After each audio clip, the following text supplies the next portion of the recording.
দুর্যোগপ্রবণ বাংলাদেশের মানুষ তুফান শব্দটা শুনলেই ভয়ে আঁতকে ওঠে, ভেতরে একটা কম্পন কাজ করে। কিন্তু সাম্প্রতিক সময়ে দেখা গিয়েছে বিপরীত চিত্র। তুফান শব্দটা শোনার পরে আনন্দ কাজ করছে, তুফান শব্দটা শোনার পরে একটা উচ্ছ্বাস কাজ করছে। গবেষণা করে জানা গেছে মূলত তুফান নামের একটি সিনেমা এবারের ঈদে রিলিজ পেতে চলেছে এবং এই সিনেমাটি Dhallywood superstar the king of Dhallywood Shakib খানের। আর এই জন্যই বাংলা জুড়ে হাজারো দুর্যোগের খবরের মধ্যে তুফান নামটি শুনলেই যেন আঁতকে উঠছে না মানুষ, আনন্দে বরঞ্চ অপেক্ষার প্রহর গুনছে। রায়হান রাফির পরিচালনায় তুফান সিনেমাটিতে শাকিব খানের বিপরীতে অভিনয় করেছে মিমি চক্রবর্তী।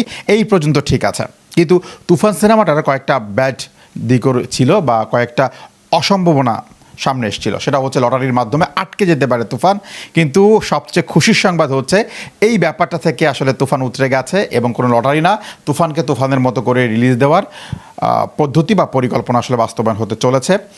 প্রযোজক সমিতি থেকে যেই উদ্ধৃতি দেওয়া হয়েছিল যে এবারের ঈদে 12টি বা 11টির মতো সিনেমা রিলিজ পাওয়ার জন্য অ্যাপ্লাই করেছে, কিন্তু আমরা এত সিনেমা রিলিজ করব না, আমরা এই সিনেমাগুলোর মধ্যে আসলে লটারি করব এবং লটারির মাধ্যমে যে 4টি সিনেমা উঠবে সেই 4টি সিনেমা থেকে আসলে রিলিজ করা হবে। সেই ক্ষেত্রে তুফানের ভাগ্য আসলে লটারির মধ্যে চলে যেত।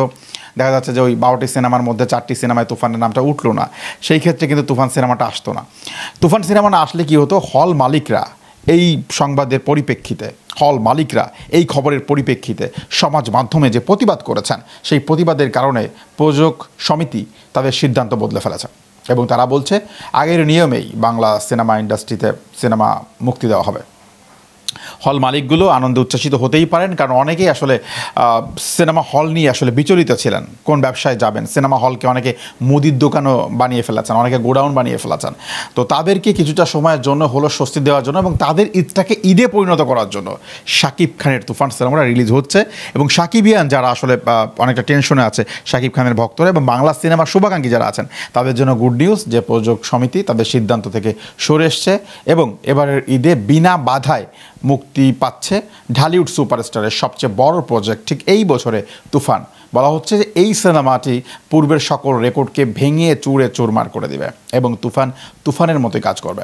এখন পর্যন্ত শাকিব খান এই তুফান সিনেমাটির জন্য প্রায় 35 লক্ষ টাকার মতো হাঁকিয়েছেন তার যেই রেমুনেশন, এটা আসলে জানা গিয়েছে। তবে এটা অফিসিয়ালি এখন পর্যন্ত আসেনি। তবে কেউ কেউ বলছেন যে তুফান সিনেমাটির জন্য শাকিব খান যেই অ্যাক্ট করেছেন বা তুফান সিনেমাটিতে শাকিব খান যেভাবে নিজেকে মেলে ধরেছেন, তাতে শাকিব খানের রেমুনেশন হওয়ার কথা ছিল 1 কোটি টাকা। তবে বর্তমান সময়ে ঢালিউডে সিনেমার যে ভাব বা সিনেমার যে আসলে গতিবেগ, সেই দিকটা বিবেচনা করা হলেও শাকিব খানের রেমুনেশন আরও কমানোর জন্য বলছেন বিশেষজ্ঞরা। সব কিছু মিলে এবারের ঈদে তুফান সিনেমাটি জয় জয়কর দেখার অপেক্ষায় পুরো বাংলা।